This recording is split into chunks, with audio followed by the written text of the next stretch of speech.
Magandang araw sa inyo lahat. Ito ulit ang inyong lingkod, Mike Padua, nagbabalik sa ating tropical weather analysis.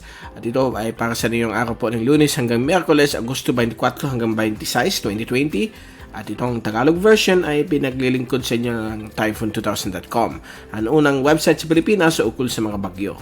Umpisa natin ang update. Ito ang latest GovSat simula ng araw na ito ng Lunes hanggang Martes. Kita po natin na ang bagyong si Igme, isa na po siyang full-blown typhoon na may hangin po ng 130 hanggang 160 kph. At ito ay mabagal na kumikilos sa may silangan bahagi po ng China Sea o yung East China Sea. Malapit po sa Okinawa, so medyo stormy weather po sa bahagi ng Okinawa. At itong si Igme, binigyan po ng international name na si Vavi. Inaasahan po ito kikilos na mabagal patungo sa may Yellow Sea. At inaasahan po ito magla-landfall either on Thursday o sa Huwebes sa may bahagi po ng Western North Korea. At habang nandito po siya, mabagal na kumikilos, patuloy pa rin ang pag-ibayo po ng hanging habagat. Nagbibigay po ito ng mahangin ng panahon na may mga padaan-daan pong mga rain showers sa bahagi po ng Batanes at Bubuyong Cubao Islands at sa mga coastales na area po ng Ilocos provinces.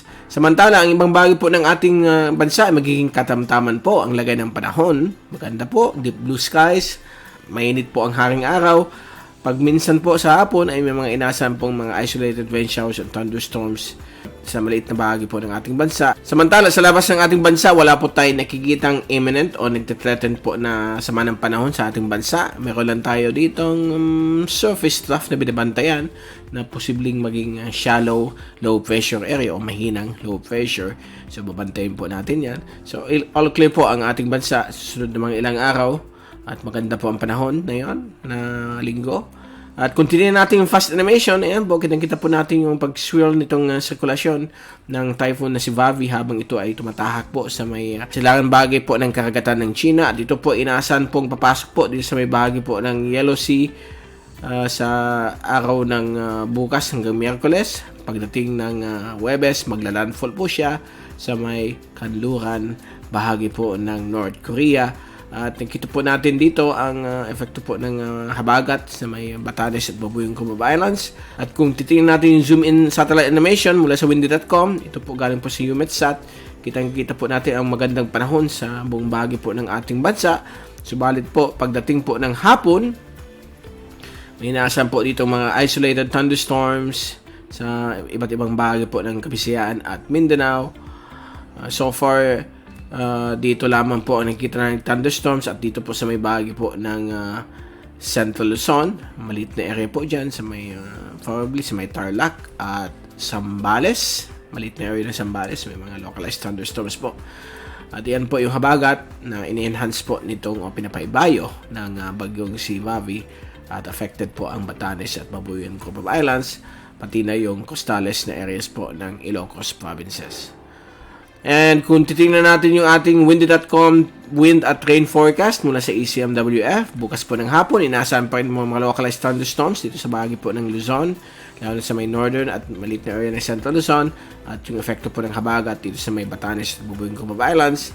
Samantala, ang ibang bahagi po ng ating bansa ay maging katamtaman po ang lagay ng panahon na may maliit na chances po ng mga localized thunderstorms lalo sa Bicol at Mimaropa. Dito po sa Kabisayaan, nasa katamtaman po ang tsansa na magkaroon ng mga localized thunderstorms at malaking chances po, moderate to high, ang chances po na magkakaroon na po mga localized thunderstorms sa bahagi po ng Mindanao. At pagdating po ng Miyerkules, inaasahan pa rin po ang mga thunderstorms, lalong tumataas po ang chances po dito sa Mindanao at moderate to high chance naman po sa Visayas, low chance dito sa may Kabikulan at Mimaropa. At meron din po dito sa may bahagi po ng Cagayan Valley.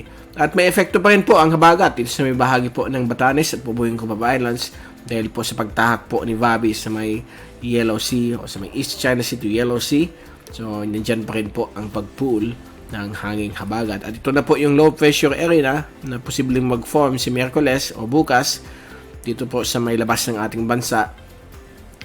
Pero isa lang po siyang shallow o may hinang LPA. So, hindi po ito inaasahan na magiging bagyo base po sa mga computer models. We'll keep you updated kung may makapagbabago po sa ating mga global models. Okay, so dyan po nagtatapos ang ating tropical weather analysis. At babalik ulit tayo sa Miyerkules upang ibigay sa inyong pinaka-latest sa ating panahon.